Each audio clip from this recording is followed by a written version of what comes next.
Now that we know who Elizabeth is and what the situation is and how the country works, we now need to think about what she got to do, what issues face her straight away. And one of those major issues that limits Elizabeth from going through things is that pretty much every other member of power, any person who has power in England, is a man. This is a quote from someone called, well, a reformer called John Knox. I'll read it to you. To promote a woman to rule and have superiority over any nation is insulting to God, because it goes against his design for order and government. It is the overturning of good order and all principles of justice, for no man ever saw the lion bow down to the lioness. See, a massive element of the world at this time is what Knox is pointing out here. The phrasing about God's design on earth massively shows you and proves to you that religion is important at this time. See, many people felt that women, even in stories in the Bible, an element of, should we say, that men were powerful and therefore men should be in charge, was dominating their perception of Elizabeth's ability to run the country. There are a lot of ways that Elizabeth proves John Knox wrong, but there's also a lot of ways that, to be honest, a lot of problems that still stick out for Elizabeth. This is another, quote from Arma Gilward, who becomes the head of the Privy Council later on in Elizabeth's reign, but I'll read it to you again and listen. These are the things that are problematic for Elizabeth. The Queen and the nobility are poor, and the country is exhausted. There is a lack of good leaders and soldiers. The people are disorderly. The law is not properly enforced. All things are expensive. There are wars with France and Scotland. The French king threatens the country, having one foot in Calais and the other in Scotland. We know who our enemies are abroad, but we are not sure who our friends are. See, he was meant to be assessing the state of the nation, but you can tell that the situation for Elizabeth is dire at certain points. There are times where everything is going wrong. We need to know what those problems are, what are the causes of those problems, and a general understanding of what they mean. So what I've got is a nice little mind map, right? I'm going to talk about these problems straight away, and this is the basics. You will get a lot more information about some of the other problems, 100%, but let's get the basics and understanding first before we go into the ultra detail later. The first major problem for Elizabeth is succession. What this means is for having someone to succeed the throne, the person who's going to become king or queen next after Elizabeth. See, the thing is, Elizabeth is unmarried. She does not have children, which means that there's no confirmed certain person to be in charge.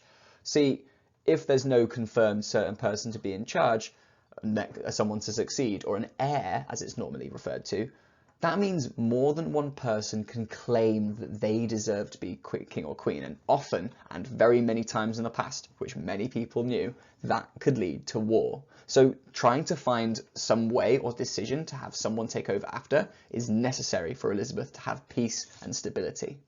Next one is a person called Mary, Queen of Scots, and you will get much more information on Mary, but essentially Mary, Queen of Scots is a Catholic who also has a right to claim the throne of England, which means many Catholics in England prefer Mary to Elizabeth, and therefore that means they're not going to be exactly on Elizabeth's side much of the time. Another problem is Ireland. If you didn't know, Ireland is a very Catholic country. Ireland is owned by England. It was conquered by the Angevin Empire, as you well should know from the migration topic, and Elizabeth runs a Catholic country that is very close to her. Elizabeth is a Protestant, and these two groups do not get along, essentially. So how do you manage a country that is revolting and rebelling against you so often because of religious reasons? In fact, actually, a lot of these problems stem from religion. The Reformation with Martin Luther, that again we did in migration, really changed the landscape and, should we say, the rivalries around England across this time. Because, essentially, Protestants and Catholics believe very different things about how the world should work and how religion should work, and that meant that they both wanted the other one out of existence. We'll go into more detail on that for 100%. But another problem, if you aren't sure, is taxation. Taxes are how the crown or the country or the government earns money. They will take payment from every person in the country to be used to fund things, usually wars, maybe social services, maybe building roads and building buildings, or even sorting out rivers and things. The government needs money to operate and work. And the thing is, taxation is really hard to get right, because if you tax people lots, you tax them loads, you earn lots of money. You make lots of money so you can spend on lots of things. But in reverse, the people hate you because you're charging them so much money. You saw that with King John very clearly. So finding this balance of level to have people like you and you earn enough money is a really hard thing to manage. And the last problem is foreign policy, because Elizabeth, well, Britain, England, was pretty much the only Protestant country in Europe. It was a very, very, unexpected thing. If I could get a good map up, I would show you that England was essentially alone in being Protestant, which made it the enemy of many other countries around Europe, which meant that there would be problems with trade with these countries. That meant that they would possibly go to war with England, and it also meant that people couldn't really leave.